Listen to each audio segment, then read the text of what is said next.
In conclusion, so this book is called Hagar's Heritage. Where is Hagar in all of this? now is where we come back to Hagar and her place in the two faith traditions of Christianity and Islam. What do we know about Hagar? We know that she was Egyptian.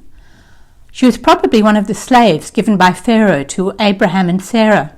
Her name Hagar or Hajar means immigrant, and the story of Hagar's flight and search for water is physically reenacted every year by millions of Muslims in the Hajj at Mecca.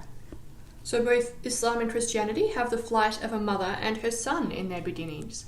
Yes, that's exactly right. The Quran doesn't mention her by name.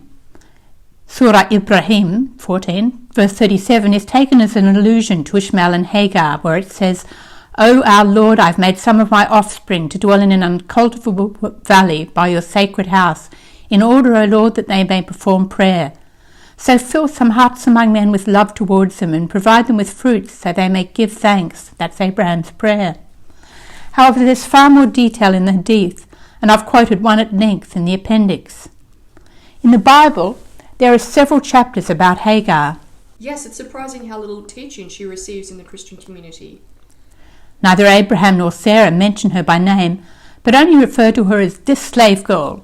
But when God appears to her, he begins by calling her by name in Genesis chapter 16, verse 8. Mary Evans points out that this is an example of where the Bible both describes and critiques culture.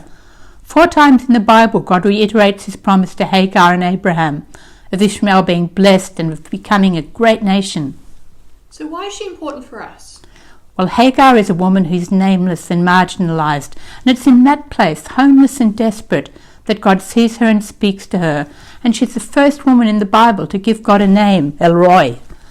Hagar invites women, whatever the cultural attitudes that they face, to meet God as honoured co-image bearers of the divine, called into relationship with God through Jesus Messiah and to his purpose for their lives.